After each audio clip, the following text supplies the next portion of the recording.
Bah, écoutez, les sujets agricoles et alimentaires sont au cœur aujourd'hui des débats aussi à l'Assemblée nationale. C'est ici que se dessinent les contours de notre agriculture de demain. Donc nous sommes vraiment ravis d'avoir pu, grâce à nos députés bretons, de pouvoir avoir accès à ce lieu emblématique de la République pour porter la question du space, qui est vraiment celle de la souveraineté alimentaire et puis de comment on peut mieux nourrir les femmes et les hommes au niveau mondial. On a un contexte agricole européen et français un peu carrefour.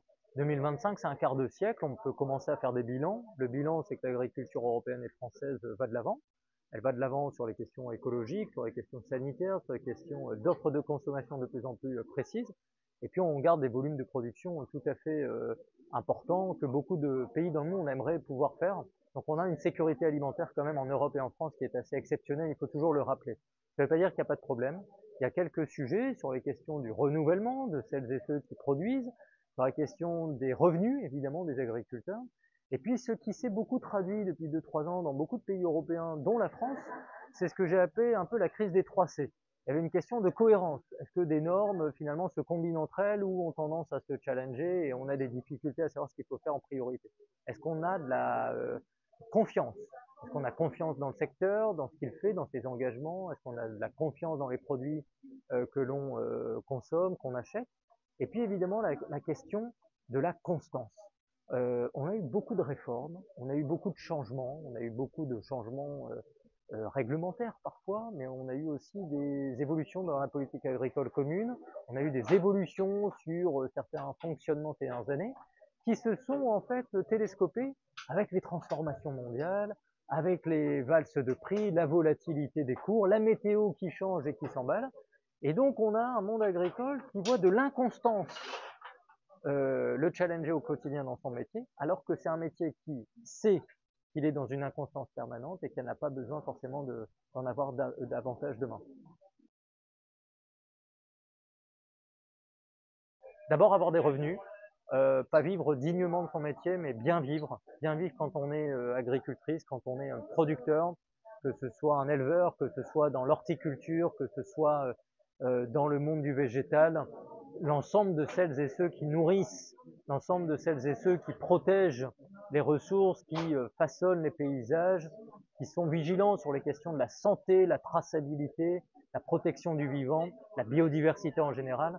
Tous ces gens-là doivent très bien vivre avec des revenus, avec une reconnaissance, avec une confiance sur le métier qu'ils font et avec, encore une fois, le fait que ce sont des métiers difficiles, mais qui sont vraiment au cœur des enjeux contemporains. Et partout sur la planète, il y a une grande mobilisation agricole et alimentaire. Il serait dommage qu'en Europe et en France, on décrète que ce secteur n'ait pas d'avenir, alors qu'au contraire, il n'en a jamais eu autant.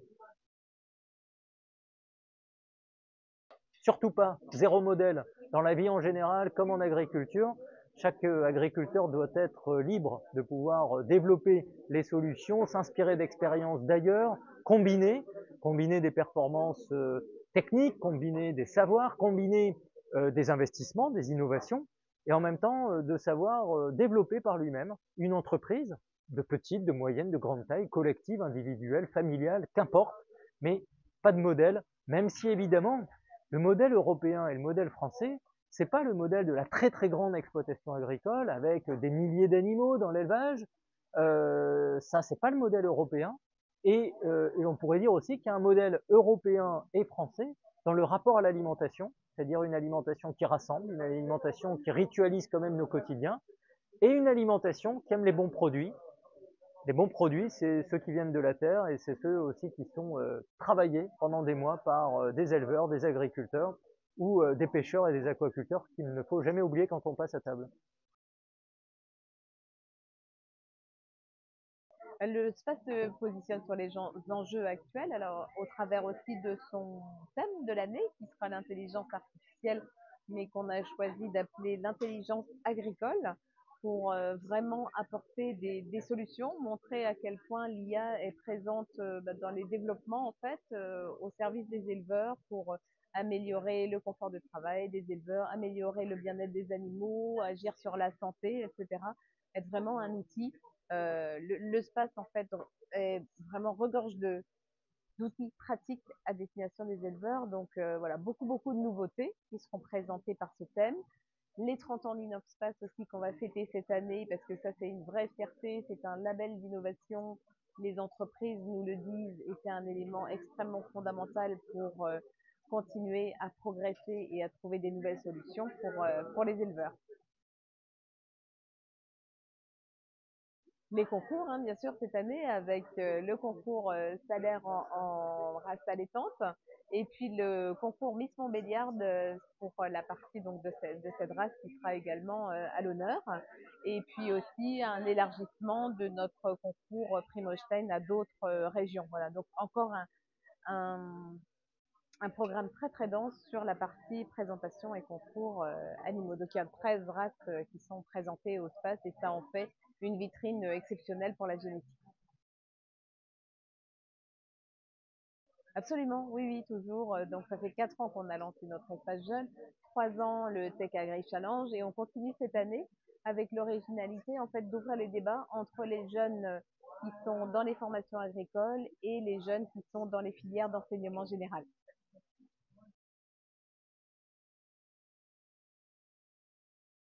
Oui, la dimension internationale du space, elle est fondamentale, elle fait partie de son ADN. 120 pays qui sont présents tous les ans au space, un programme top acheteur pour faire venir les top investisseurs au niveau mondial à la rencontre de nos exposants. Et puis beaucoup aussi de visites d'élevage pour leur permettre de connaître les exploitations dans notre région et beaucoup de visiteurs et d'exposants aussi internationaux, parce que plus de 300 exposants sont des exposants internationaux au SPACE. Absolument, oui, le SPACE est une grande famille qui embrasse en fait tout l'élevage au niveau à la fois local, régional, national et international. C'est sa force et notre force aussi, c'est de nous adresser à toutes les filières. Donc c'est pour ça que tout le monde est le bienvenu au SPACE et trouvera sa place, quelle que soit son activité ou son origine.